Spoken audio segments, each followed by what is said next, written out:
యేసుక్రీస్తు పేరట మీ అందరికీ శుభములు కలుగును గాక. ఈ వర్తమానం విన్న ప్రతి బిడ్డకి దేవుని యొక్క ఆశీర్వాదాలు, దేవుని యొక్క హృదయము అర్థమవును గాక. Praise the Lord. ఈ ప్రస్తుత దినాల్లో దేవుడు ఏమి చెయ్యగలడు అనేకమైన సందేశాలు మనం వింటున్నాం. లక్షల కొలది సందేశాలు మనం వింటున్నాం. కానీ మన జీవితాలు మార్పు అనేది కనిపించట్లేదు. అసలు దేవుడు ఎవరు అని వినేవాళ్ళు చాలా బహు తక్కువగా కనబడుతున్నారు. దేవుడిని తెలుసుకోవాలి. ఈ బైబిల్ గ్రంథములో ఏది మనకు ప్రాముఖ్యమైందంటే దేవుడు అనే ఆ మాట ఒకే ఒక వ్యక్తి, ఎవరు చేయలేని పనులు చేయగలిగిన వ్యక్తి ఎవరైనా ఉన్నారంటే ఒక దేవుడు. ఆ దేవుడు నిన్నేం కోరుకున్నాడంటే నాలాగా జీవించాలి, నాలాగా మాట్లాడాలి, నాలాగా చూడాలి అని ఆయన హృదయము పరితపిస్తుంది. నా హృదయములో ఏది ఉన్నది, నా హృదయము కోరిక ఏంటనేది నా ప్రజలు తెలుసుకోవాలని ఆయన ఆశపడుతున్నాడు. హల్లెలూయా. ఇది ఎలాగా మనం కనుగోగలమంటే ఆది కాండము నుంచి ప్రకటన గ్రంథము దాకా ఒక పెన్ను తీసుకుని చదువుతూ ఏది దేవునికి ఇష్టము కాని మాటలు, ఏది దేవునికి ఇష్టమైన మాటలని నువ్వు అండర్లైన్ చేసుకుని దేవునికి ఇష్టమైన పనులు, దేవునికి ఇష్టమైన మాటలు, దేవునికి ఇష్టమైన ప్రార్థన నువ్వు చేయగలిగితే కనుక నువ్వు దేవుని చూస్తావు. హల్లెలూయా. అది ఎలాగ మనం తెలుసుకోవాలంటే యేసయ్య పరిచర్యలో మనం చూడగలుగుతాం. యేసు ప్రభు యొక్క పరిచర్య, యేసు ప్రభు యొక్క పరిచర్య, యేసుక్రీస్తు యొక్క జీవన విధానం. ఆయన పరిచర్య ఎలాగ చేశాడు, ఆయన జీవిత విధానం ఎలా ఉంది అని మనం ఒక్కసారి పరిశీలన చేస్తే యేసుక్రీస్తు యొక్క జీవితము, పరిచర్య మొట్టమొదటిగా దేవుని కొరకై ఉన్నది. రెండవది దేవుని సంతోషపరిచినట్లుగా మనం చూస్తాం. దేవుడు సిలువలో మరణించినప్పుడు దేవుని సంతోషపెట్టినట్టుగా, ఆయన హృదయము తృప్తిపరిచినట్లుగా ఆయన సిలువలో చనిపోవడానికి దేవుని యొక్క ప్రణాళిక. ఆయన సంతోషపెట్టే మాటలు మాట్లాడవలసి వచ్చిందంటే దానికి కారణం ఏంటంటే దేవుడు నీకు అర్థమవుతున్నాడు. హల్లెలూయా. ఎందుకు ఆయన సంతోష పెట్టాలంటే మొట్టమొదటిగా ఆది కాండం మనం చూస్తే గనుక ఉన్నవి లేనివి, దృశ్యమైనవి అదృశ్యమైనవి ఆయన కొరకు సృష్టించాడంట. ఆయన కొరకు సృష్టించి నెక్స్ట్ ఏం చేశాడంటే ఒక మనిషిని తయారు చేసి ఆ మనిషితో నడవాలి, ఆ మనిషితో సంభాషణ చేయాలి. ఆ మనిషి నేను లోకానికి ఒక ప్రాముఖ్యమైన సందేశం వినిపించాలని ఆయన ఒక మనిషిని తయారు చేసి ఆ మనిషికి దేవుని యొక్క జీవం విడుదల చేశాడు. దేవుని యొక్క జీవం ఇచ్చాడు. ఆ జీవములో ఉన్న ప్రత్యేకత ఏంటంటే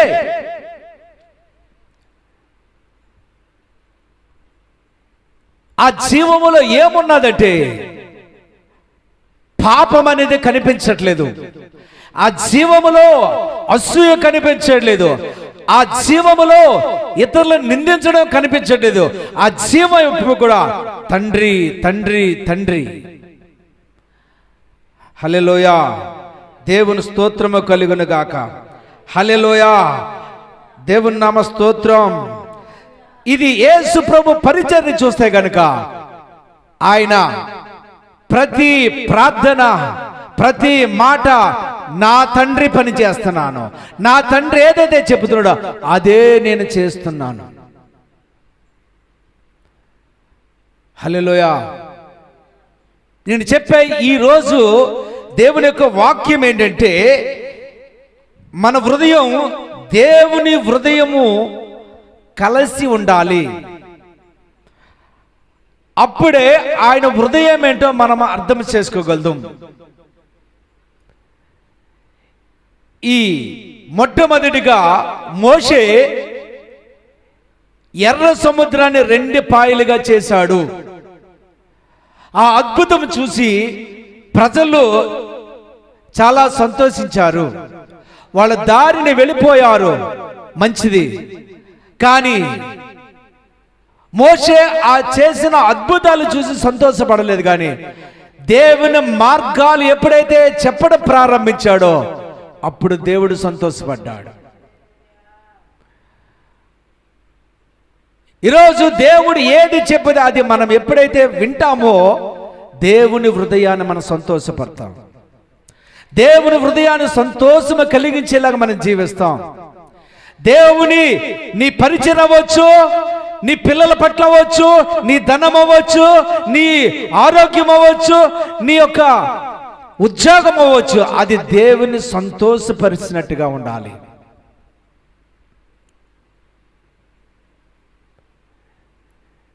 ఈరోజు మన ప్రార్థనలు ఎలాగున్నాయి? దేవుడు నిన్ను ఆలోచన చేస్తే ఒక వాక్యం చూసినప్పుడు నా మైండ్ బ్లో అయిపోయింది. ఎలాగంటే మనిషిని దేవుని కంటే కొంచెం తక్కువగా చేశాడంట. ఏంటి ఆ తక్కువ చేసింది? ఆది అంతము లేనివాడు దేవుడు.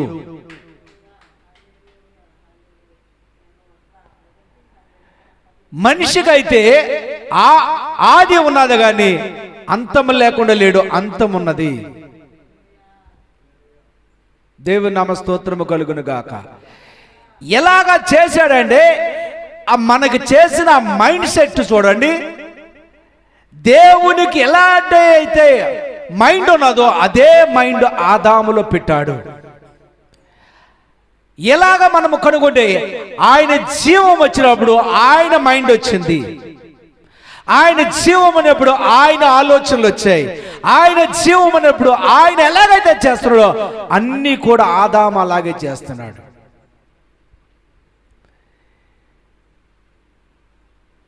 ఏంటిది ఎలాగ చేయగలుగుతున్నాడే? ఆదికాండం 2వ అధ్యాయంలో చూస్తే కనుక ఆదాము ఎంత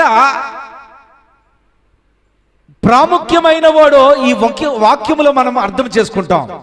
ఆయన అంటున్నాడు, అన్ని సృష్టించి ఆదామును తయారు చేసి ఆయన జీవం ఇచ్చి ఆ యొక్క ఏదైనా తోటలో తిరుగుతున్నాడు. ఏదైనా తోటలో తిరిగినప్పుడు ఒక్కడే దేవుని జీవంతో కలిగిన ఒకే ఒక వ్యక్తి ఉన్నాడు. కానీ ఇతను మాట్లాడినప్పుడు జంతువులకి ఈయనకి కనెక్ట్ అవ్వట్లేదు. దేవుని జీవం ఒక ఆదాముకు మాత్రమే ఇవ్వబడింది. అప్పుడు దేవుడు ఆలోచించి ఇతనికి సాటైన ఒక సహాయము మనం చేద్దామని ప్రక్కటెముకలో నుంచి ఒక స్త్రీని తీసి ఆ ఆదాము ప్రక్కన పెట్టినప్పుడు ఆదాము అంటున్నాడు, ఆదాము ఏమనాలంటే ఆ కళ్ళు తెరిచి చూసినప్పుడు స్త్రీని చూసి, ఈ స్త్రీ నువ్వు ఎవరువు అని అడగాలి.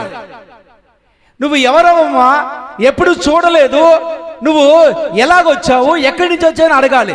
కానీ అక్కడ ఆదాము ఏమన్నాడంటే, నువ్వు ఎవరు అంటే, నా ఎముకలో ఎముక, నా మాంసములో మాంసమా, నా నుంచి వచ్చాక నా దాని అంటున్నాడు.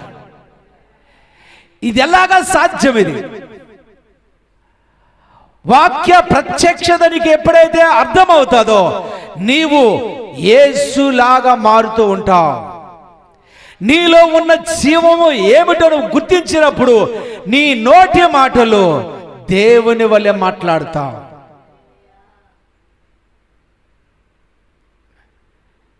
అది చాలా ఆశ్చర్యం అనిపించింది. అప్పుడు దేవుడు ఈ ఆదాము అవ్వని ఐక్యపరిచి దేవుడు వీళ్ళు ముగ్గురు కలిసి ఒక కుటుంబముగా నడుస్తూ ఉన్నారు. ఎంతో సంతోషము కలిగాడు. దేవుడు ఎలాగ నడుస్తుండే అలాగే ఆదాము నడుస్తున్నాడు. దేవుడు ఎలాగ మాట్లాడితే ఆదాము కూడా అలాగే మాట్లాడతాడు. దేవుడు ఎలాంటి అధికారం ఉందో ఆదాము కూడా అదే అధికారం ఉంది. హల్లెలూయా. ఈరోజు సంఘానికి అర్థము కాని విషయం ఏంటంటే, అయ్యా నేను పనికిరాని వాడిని, నాకు ఏ యోగ్యత లేను, నేను చెయ్యలేను, నాకు అటువంటి యోగ్యత లేనని నిన్ను నీవు తక్కువగా చేసుకుంటున్నావు. ఇప్పుడు నువ్వు మారలేకపోవడానికి కారణం ఏంటంటే నీవేంటో నీకు అర్థం అవట్లేదు. నేను ఒక ప్రశ్న వేస్తాను. ఒక వ్యవసాయదారుడు వ్యవసాయము పండించాడంటే అది గొప్ప పంట రావాలనే పండిస్తాడు. ఆ పంట రాకపోతే ఆ వ్యవసాయదారుడు ఎంతో కృంగిపోతాడు. అలాగే ఒక ఉద్యోగస్తుడు ఒక ఉద్యోగం చేశాడంటే అది జీతం రావాలి, కుటుంబాన్ని పోషించుకోవాలని ఒక ఉద్యోగం చేస్తాడు. అలాగే ఒక బిజినెస్ చేసే వ్యక్తి నా బిజినెస్ పెరగాలి, నేను సుఖముగా ఉండాలని కోరుకుంటాడు. కానీ ఈ క్రిస్టియానిటీ అని చెప్పుకుంటూ ఏది సంపాదించమని అడిగితే ఏమీ చెప్పలేని పరిస్థితిలో ఉన్నారు. హల్లెలూయా. వ్యవసాయదారుడికి వ్యవసాయం ఎలాగ చేయాలో తెలుసు, బిజినెస్ వ్యక్తికి ఎలాగ బిజినెస్ చేయాలో తెలుసు, ఉద్యోగస్తుడికి ఉద్యోగం ఎలాగ చేయాలో తెలుసు. కానీ క్రైస్తవుడికి ఎలాగ బ్రతకాలో తెలియట్లేదు. హల్లెలూయా. పేరు గొప్ప, ఊరు దిబ్బ. అందుకనే క్రైస్తత్వం అనేది అన్య జనాంగములో ఎందుకు అవమాన పాలవుతుందంటే వీళ్ళు ఏది ఖచ్చితమైనది ఏది కరెక్ట్ కాదనేది తెలుసుకొని అజ్ఞానములో మూర్ఖత్మగా ప్రవర్తిస్తున్నారు, మూర్ఖులుగా ప్రవర్తిస్తున్నారు. హల్లెలూయా. దేవుని నామ స్తోత్రము కలుగును గాక. అయ్యా నువ్వు యేసు ప్రభుని ఎందుకు నమ్ముకున్నావంటే నువ్వు యేసులాగా జీవించాలి. యేసులాగా నువ్వు జీవించాలంటే నీ వల్ల అవుతుందంటే ఖచ్చితంగా యేసులాగా నువ్వు యేసు నీలో ఉన్నాడని ఎప్పుడైతే నువ్వు గ్రహిస్తావో ఆయన జీవితం నీలో ఉండి జీవిస్తాడు. హల్లెలూయా. అందుకనే ఎలాగ తెలుస్తుంది? దేవునితో సమానమైన మైండ్.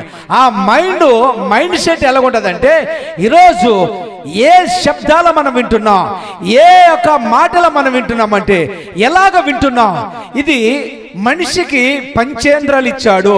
కన్ను, ముక్కు, నోరు, చర్మము, మైండ్. ఈ 5 పంచేంద్రాలతో మనము వస్తువులు చూస్తున్నా, 5 పంచేంద్రాలతో మనం మాట్లాడుతున్నా. కానీ దేవుడు ఏమి చేయాలనుకున్నాడంటే నీ ద్వారా ఈ కనిపించే పంచేంద్రాలతో కూడా నువ్వు మాట్లాడేది దాన్ని ఏమంటారంటే ఇంగ్లీష్లో కాన్షియస్ మైండ్. మరి మనకి మరొక మైండ్ ఉంది, అది sub conscious mind. Conscious mind, sub conscious mind. ఇది లోపల కనిపించిన మైండ్. కనిపించే మైండ్ నువ్వు ఏదైతే నింపుతున్నావో అదే కనిపించలేని మైండ్ అది పనిని చేసుకుని వస్తుంది. నువ్వు చెడ్డగా ఆలోచిస్తే చెడ్డ పనులే నువ్వు కోత కోస్తావు. మంచి పనులు నువ్వు ఆలోచిస్తే, మంచిగా నువ్వు మాట్లాడితే ఆ మంచిని నేను తీసుకుని వస్తుంది. అంటే సబ్ కాన్షియస్ కున్న మైండ్ దాని యొక్క పద్ధతి ఏంటంటే నువ్వు ఎలాగైతే నువ్వు చేస్తున్నావో అది మాత్రమే పని చేస్తావు. అది ఎందుకు ఎలాగ చేశాడు ప్రభు అంటే దేవుడు ఏమి చేశాడంటే నాతో సమానమైన వ్యక్తి ఎవరైనా ఉన్నారంటే ఒక మనిషి మాత్రమే. అన్ని ఇచ్చాడు కానీ ఒకటే ఇవ్వలేదు. ఆది అంతము లేని ఒక దేవుడు, అంతము ఉన్నవాడు మనిషి. కానీ అన్ని ఇచ్చేసాడండి. ఆయన ఆత్మ ఇచ్చాడు, ఆయన జీవం ఇచ్చాడు, ఆయనలాగా ఎలాగ బ్రతకాలో ఆయన మైండ్ ఇచ్చాడు. కానీ ఈరోజు సంఘానికి అర్థం కాని విషయం ఏంటంటే, ఈరోజు సంఘాలు ఎలాగా మాయలో పడిపోతున్నాయి, సంఘాలు ఎలాగా ఈ నిరోమయముగా అయిపోవడానికి కారణం ఏంటంటే, ఏది వినాలో అది వింటలేదు, ఏది మాట్లాడాలో మాట్లాడతలేదు.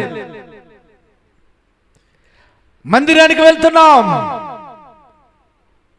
మందిరానికి డబ్బులు ఇస్తున్నాం, కానుకలు ఇస్తున్నాం, మంచిది. కానీ నువ్వు ఎదుగుతున్నావా లేదా అని నువ్వు గ్రహించలేకపోతే మానసిక ఒత్తిడిలో నువ్వు ఉన్నావు. ఇందాక నేను అదే చెప్పాను, ముగ్గురు వ్యక్తులకి వ్యవసాయదారుడు పంట పండకపోతే అతను చేసిన వ్యవసాయం అంతా వ్యర్థమే. ఒక బిజినెస్, ఆ బిజినెస్ మల్టిప్లై అవ్వకపోతే ఆయన చేసిన బిజినెస్ కూడా వ్యర్థమే. ఒక ఉద్యోగస్తుడు ఆ ఉద్యోగాన్ని సరైన రీతిలో పని చేయకపోతే ఉద్యోగం కూడా సరైన రీతిలో చేయట్లేదు. హల్లెలూయా.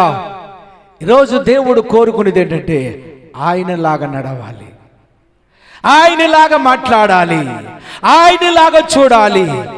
అయ్యా, ఆయనలాగా చూడాలంటే, ఆయనలాగా మాట్లాడాలంటే, ఆయనలాగా నేను ప్రవర్తించాలంటే ఎలాగ చేయగలనంటే, దేవుడు చెబుతున్నాడు నువ్వు చేయగలదు. యేసు ప్రభు చెబుతున్నాడు ఎలాగ చేయాలని. మనిషి రూపంలో భూమి మీదకి వచ్చి ఆయన తండ్రి యొక్క పనులు ఎలాగైతే చేశాడో అలాగే చేశాడు, అలాగే మాట్లాడు, అలాగే జీవించాడు. అలాగే జీవించన్నాడు. నాలో ఉన్న అదే పరిశుద్ధాత్మ దేవుడు ఇప్పుడు సంగమ మీదగా పంపిస్తాను. ఆయన ఆదరణకర్త యేసుని ఎలాగైతే నడిపించాడో అదే నడిపింపు నువ్వు కూడా నడవగలదు. అయ్యా, ప్రార్థనకి వెళ్తున్నా ఎందుకు? ఎందుకు మనం ప్రార్థనకి వెళ్ళాలి? ఎందుకు మనము ఈ భూమి మీద ఒక ప్రత్యేకమైన వ్యక్తులు కానీ ఆ ప్రత్యేకత నువ్వు కనిపించకపోతే నువ్వు చేసే పనికి అర్థం లేదు. అయ్యా, ప్రార్థనకి వెళ్తున్నావు, అసూయ ప్రార్థనకి వెళ్తున్నావు, దొంగతనం ప్రార్థనకి వెళ్తున్నావు, ఆయనకి ఇష్టమ కాని పనులు ఎన్నో చేస్తున్నావు. ఆయనకి ఇష్టమ కాని పనులు నువ్వు చేసి నువ్వు ఎంత కాలము సంఘముకి వెళ్ళా, ఎంత డబ్బు ఇచ్చినా దేవునికి ఇష్టమ కాని పనులు చేస్తే దేవుడు నిన్ను యాక్సెప్ట్ చేయడు. హల్లెలూయా. అయ్యా, మనకి ఇష్టమైనట్టుగా మనము మాట్లాడాలి దైవజనుడు. కానీ ఇక్కడ ప్రార్థన చేస్తున్నా, ఏ ప్రార్థన చేస్తున్నావు అంటే, నేను ఒక ప్రశ్న వేస్తాను, దేవుడా నన్ను దీవించంటే అది ఎక్కడ ఉన్నది? అక్కడ బైబిల్లో దేవుడు దీవించమనే ప్రార్థన ఎక్కడ ఉంది? నీవు దీవించబడిన వ్యక్తిగానే ప్రార్థనలో ఉంది. క్రీస్తు మహిమ ఐశ్వర్యంలో ప్రతి అవసరత నీకు తీర్చబడుతుంది. నా దెబ్బల ద్వారా నీకు స్వస్థత నొందితివి. నీకేది కావాలో అన్ని చేసి ముగించిన గ్రంథం ఇది. హల్లెలూయా. ఇక్కడ మన ప్రార్థన ఎలా ఉందంటే, ముగ్గురు వ్యక్తులు నేను చెప్పబోతున్నాను. వారి దేవుని యొక్క ఆలోచనలు ఎలాగ గ్రహించగలిగారు? దేవుడు నిన్ను ఈ భూమి మీదకి ఎందుకు ఉంచాడంటే, చూడండి నీ ప్రార్థన ఎలాగుందంటే, అయ్యా నీ ప్రార్థన దేవుని సంతోషపడుతుందా? నీ ప్రార్థన పశ్చాత్తాపంతో కలిగి ఉన్నదా? నీ ప్రార్థన ఆయన కన్నీరు విడిచి ఆయన పాదాలు తడిపినట్టుగా ఉన్నదా? ఎక్కడ చూసినా మాయ జరుగుతుంది, అపవాదికి భయం లేదు. ఎన్ని సంఘాలైనా లేవచ్చు, ఎంత ప్రార్థనలైనా జరగచ్చు, కానీ నీవేంటో నువ్వు తెలియకుండా ఉన్నప్పుడు ఆడికి ఏ భయం ఉండదు. నీలో ఎవరి జీవం ఉంది? ఎప్పుడైతే నువ్వు ఆ జీవం ఉన్నది నీకు తెలుస్తుందో, కోటి రూపాయలు ఇచ్చినా నీ నోటి నుంచి నెగటివ్ మాటలు రావు, నీ నోటి నుంచి చెడ్డ మాటలు రావు. ఇంకా నువ్వు చెడ్డ మాటలు పలుకుతున్నావు అంటే నువ్వు ఎవరిని వశములో ఉన్నావో అది తెలుసుకోవచ్చు. అందుకనే నీ హృదయం ఏదైతే నింపబడుతుందో అదే నీ నోరు మాట్లాడుతుంది. అసూయ, ద్వేషం, లేకపోతే బూతి మాటలు ఇవన్నీ కూడా ఎక్కడి నుంచి వచ్చండి? అపవాది యొక్క జనకుడైన అపవాది యొక్క సంతతి. నువ్వు ఇంకా అలాగ చేస్తూ కూడా, అయ్యా నేను దేవుని పిల్లవాడిని, దేవుని యొక్క సన్నిధికి వెళ్తానే దేవుడు బిడ్డనంటే నిన్ను నువ్వే మోసం చేసుకుంటున్నావు. హల్లెలూయా. ప్రార్థన దేవుని యొక్క కార్యాలు వేరు, దేవుని యొక్క మార్గాలు వేరు. అందుకనే దేవుడు ఏమన్నాడంటే, యేసు ప్రభు నేనే మార్గము, నన్ను ఎవరైతే వెంబడేస్తారో నా ద్వారా తండ్రిని చూస్తారు. ఆయన అనేకమైన కార్యాలు చేశాడు, స్వస్థత కార్యాలు చేశాడు, అద్భుత కార్యాలు చేశాడు. అది ఎప్పుడు కూడా ఆయన హైలైట్ చేయలేదు. కానీ నేనే మార్గము, నేనే సత్యం, నేనే జీవం, ఆ మూడు కలిసిన వ్యక్తి నీలో పెట్టాను. ఆయన నువ్వు చూడటం ప్రారంభించు, ఆయన మాట వినటం ప్రారంభించు. ఆ సబ్ కాన్షియస్ మైండ్లో ఉన్న ఆ స్వరము, మెల్లని స్వరము నువ్వు అర్థం చేసుకోవడం ప్రయత్నం చేయి. హల్లెలూయా, హల్లెలూయా. దేవునికి మహిమ కలుగును గాక. ఇప్పుడు ప్రార్థన చూడండి. ఎవరైనా దేవుని సన్నిధిలో ఈ భక్తులు చేసినట్టుగా ప్రార్థన ఎక్కడైనా చేస్తున్నారంటే ఏ కోసానా కనబట్టలేదు. యెషయా చూడండి, యెషయా ప్రవక్త, గొప్ప ప్రవక్త. ఆ ప్రవక్త ఎలాగ ప్రార్థన చేస్తున్నాడండి? ఆయన విజన్ చూశాడు, ఆయన దేవుని చూశాడు. దేవునికి వస్త్రము మొత్తం ఆ సింహాసన కప్పివేసి ఉంటుంది చూశాడు. అలాంటి గొప్ప ప్రవక్త ఏమని అంటున్నాడంటే, అయ్యా నేను అపవిత్రమైన పెదవులు కలిగిన వాడిని, అయ్యా నా పెదవులు ముట్టండి, నా పెదవులు పవిత్రపరచండి. నేను ఏదైతే మాట్లాడాలో, ఏదైతే మాట్లాడకూడదో అది నా వల్ల కావట్లేదయ్యా, నా పెదవులను తాకండి. ఎప్పుడైనా నువ్వు దేవుని మందిరానికి వెళ్ళయ్యా అపవిత్ర మాటలు మాట్లాడుతున్నాను, చెడ్డ మాటలు మాట్లాడుతున్నాను, అందరిని శపించే మాటలు మాట్లాడుతున్నాను, నా నాలికి సైతాను యొక్క వాడుకున్నాడయ్యా, ఈ నాలికని కాల్చని ఎప్పుడైనా ప్రార్థన చేశావా? నీ ప్రార్థన అంటే నీకు అర్థమవుతుందా?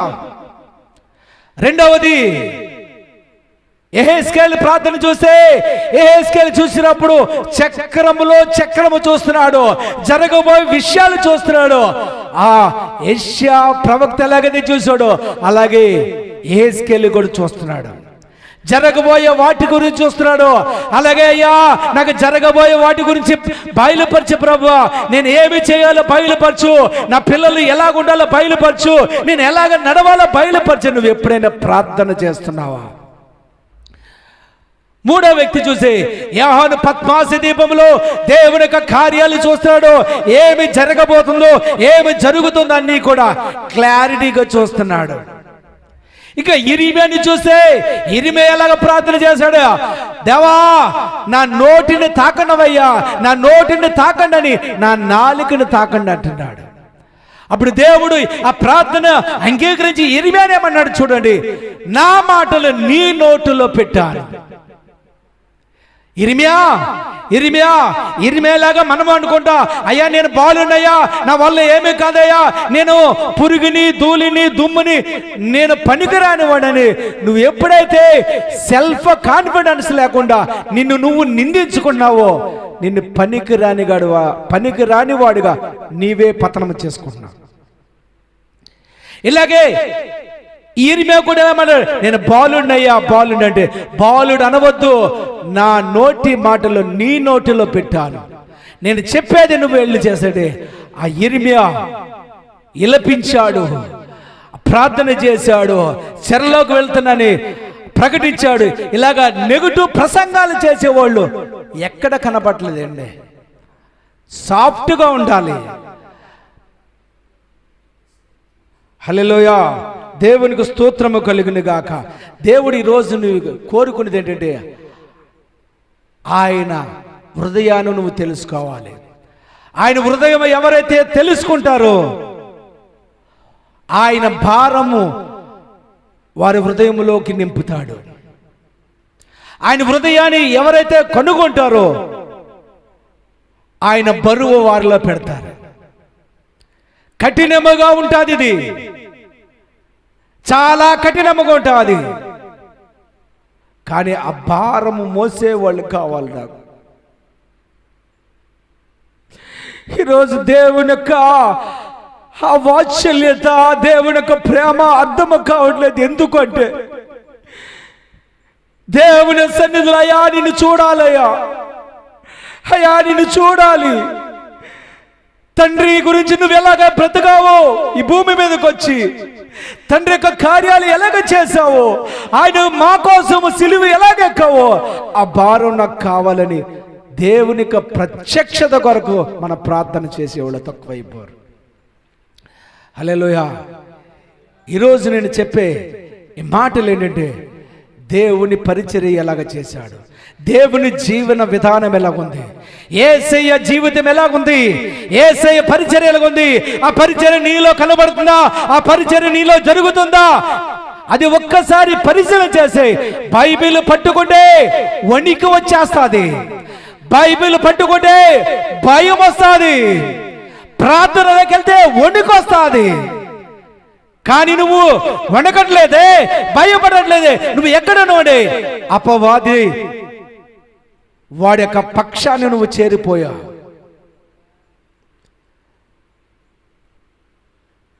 నువ్వు గుర్తించుకోవాలండి, నీ ప్రార్థన దేవుని సంతోష పెడుతుందా, నీ మాట దేవుని సంతోష పెడుతుందా,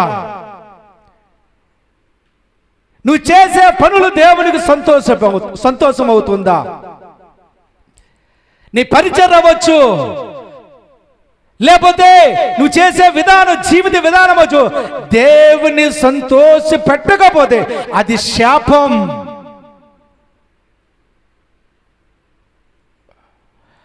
దేవుని నామానికి స్తోత్రము కలుగును గాక. హల్లెలూయా. దేవుని నామ స్తోత్రము కలుగును గాక. హల్లెలూయా. ఆ పరిశుద్ధాత్మ దేవుడు దేవునికి ఎలాగైతే నడిపించాడో అదే పరిశుద్ధాత్మ దేవుడు నీకు నాకు ఇవ్వటానికి, తండ్రిని సంతోష పెట్టడానికి. హల్లెలూయా. నీ ఉద్యోగం చేశావా, తండ్రికి సంతోషం ఇవ్వాలి. నీ పిల్లలు ఉన్నారా, నీ పిల్లల బట్టి తండ్రికి సంతోషం అవ్వాలి. నీవు డ్రెస్ వేసుకున్నావా, ఆ డ్రెస్ దేవునికి సంతోషం కలగాలి.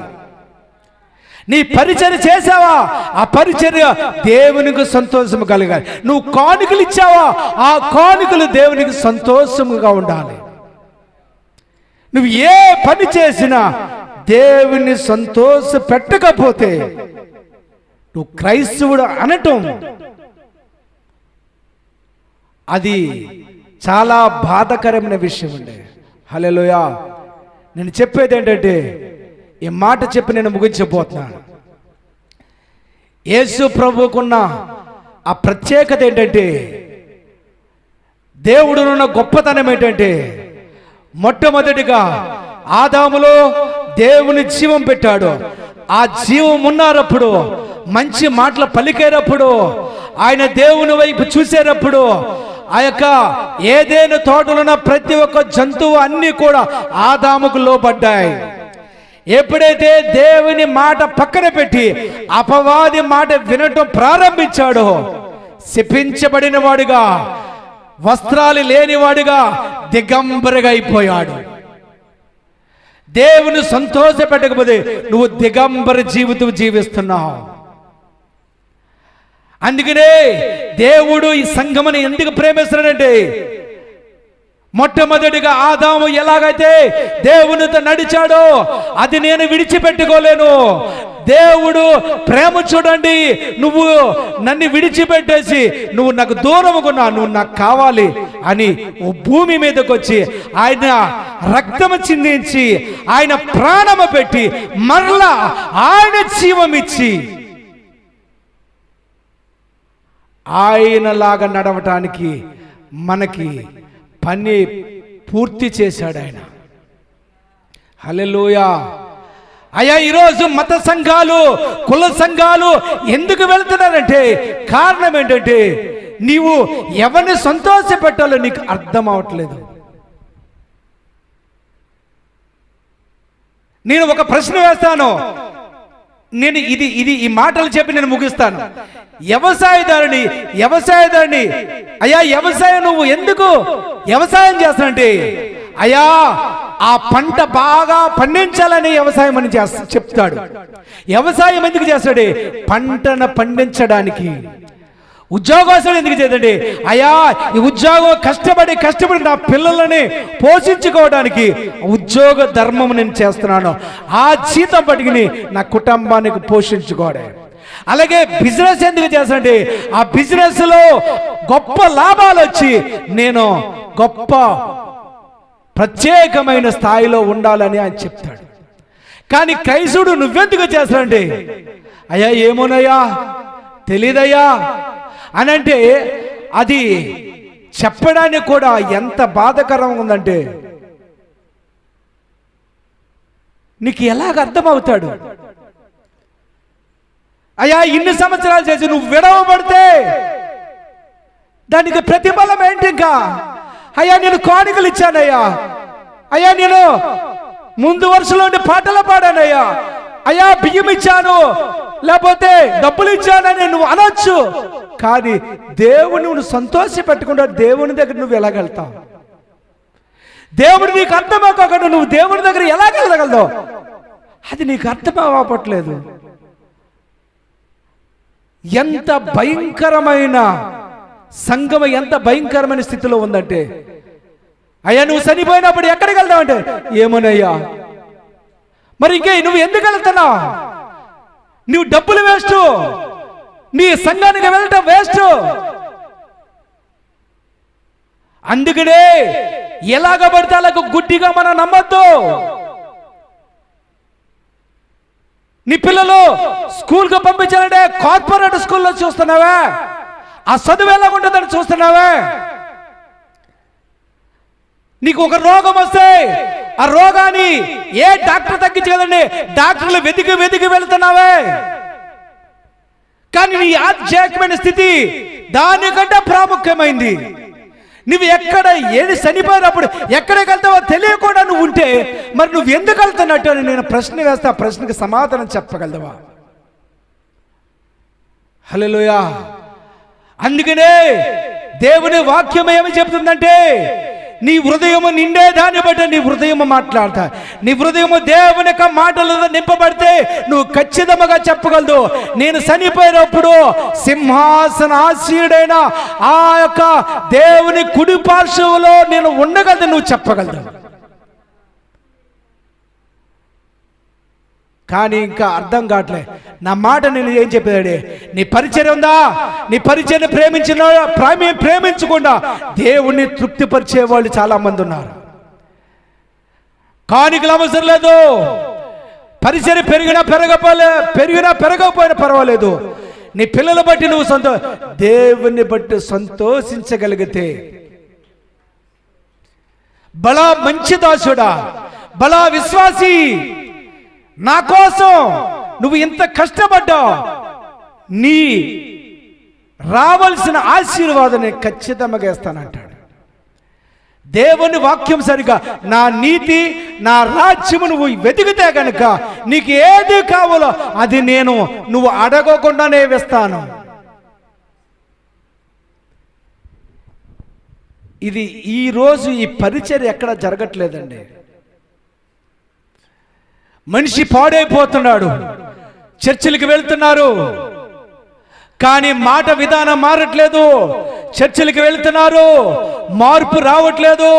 చర్చిలకు వెళ్తున్నారు, వారికి వారే చూపించుకుంటున్నారు. కానీ దేవుని సంతోషపెట్టినట్టుగా నీ ప్రవర్తన ఉందా? దేవుని సంతోషపెట్లుగా, దేవుని సంతోషపరిచినట్లుగా నీ మాటలు ఉన్నాయా? దేవుని సంతోషమైనట్లుగా నీ ప్రార్థన కనబడుతుందా? అది నీకు నీవే అర్థమవుతుంది. ఎవరు కూడా అయ్యా నువ్వు ఇలాగున్నావు నేను ఎలాగున్నానని దీంట్లో గొప్ప చేయడమో తగ్గించడం ఏమీ లేదు. మనం ఏమై ఉన్నామో మనకు మాత్రమే తెలుస్తుంది. నేను ఇలాగా మాట్లాడుతున్నాను, ఒకవేళ నేను చెయ్యకుండా నేను మాట్లాడితే నా మనస్సాక్షి చెప్తే, నువ్వు అబద్ధాలు ఆడుతున్నావు, నువ్వు జీవించకుండా నువ్వు మోసం చేసి జీవించనని ప్రజలకు మెప్పాలని చేస్తున్నావని నా అంతరాత్మ చెప్పుతాది. నేను ఎవరికి భయపడను. నాలో ఉన్న ఆ దేవుని ఆత్మంటే వణికిపోతాను. ఎప్పుడైతే ఆ భయం కలుగుతుందో నువ్వు దేవుని పోలుకులో మారుతూ ఉంటావు. హల్లెలూయా. అటువంటి మార్పు రావాలంటే నీవు దేవుని మాటలు ఎవరి, ఈ మాటలు ఎవరి, సైతాన మాటలు ఎలాగున్నాయి, సైతాన ప్రేరేపణ ఎలాగుంది, దేవుని ప్రేరేపణ ఉంది. ఇది నువ్వు పట్టుకుని నువ్వు దీన్ని ప్రాక్టీస్ చేయగలితే కనుక దేవుడు నీలో చూస్తారు. అటువంటి ధన్యత మనకు కావాలని ప్రార్థన చేయబోతున్నాం. ప్రార్థన చేద్దాం. థ్యాంక్ యూ నానా. తండ్రి నీకు వందనాలు ప్రభా, స్తోత్రాలు ప్రభా. బయటను మేము చూస్తున్నాం అయ్యా, బయట వ్యక్తులు చూస్తున్నాం, బయట వ్యక్తుల మీద మాదిరి చేస్తున్నాం, బయట వ్యక్తులు ఏదో మాట్లాడుతున్నారని మేము కానీ మా లోపట ఉన్న వ్యక్తిని మేము చూడాలి. మా లోపల ఒక వ్యక్తి ఉన్నాడు, ఆయన గొప్పవాడు. ఆ గొప్పవాడిని మేము ఎలాగా సంతోష పెట్టాలో మాకు నేర్పించండి పరిశుద్ధాత్ముడా. అటువంటి లోతైన అనుభవంలోకి మేము వెళ్ళటానికి, అలాగే ఈ శబ్ద తరంగాల్లో విన్న ప్రతి ఒక్క బిడ్డపై తండ్రి మార్పు అనేది కలగాలి అయా. అటువంటి మార్పు తీసుకురండి. అపవాది అనేక మందిని నాయన దేవుని వాక్యం ఉన్న చోటకై అది రానివ్వకుండా ఆటంకపడుతుంది. ఈ లోకానుసారమైన ఈ కట్లతో కట్టబడి ఉన్నారు, దానికే ప్రాధాన్యత ఇస్తున్నారు. నేను ఎలాగ బ్రతుకుతున్నాను, నాలో, నా మాటలో, నా ప్రార్థనలో, నా యొక్క ప్రవర్తనలో దేవుడు ఇష్టపడుతున్నాడా, దేవుడు సంతోషపడుతున్నాడని ఒక్కసారి గ్రహించగలిగితే గనక నీ అంతరాత్మ నీకే మాట్లాడుతుంది. తండ్రి ఈ మాటల ప్రభా మీరు మాట్లాడి ఉన్నారు. దేవుని సంతోషము కానీ ఏ మాటలు కూడా మాలో ఉండకూడదు. దేవుని సేదైన విషయాలు ఏది కూడా మాలో ఉండకూడదు. ప్రతిదీ కూడా యేసయ్య తండ్రిని ఎలాగైతే సంతోషపరచో, యేసయ్య తండ్రి చిత్తమేంటో నెరవేర్చడం ఎలాగొచ్చో ఆ చిత్తము దేవుని సంతోషపెట్టి ఆ ధన్యకరమైన ఆ కృప మాకు దయచేయమని యేసయ్య పేరటి ప్రార్థన అడిగి పొందునాం తండ్రి. ఆమేన్, ఆమేన్, ఆమేన్.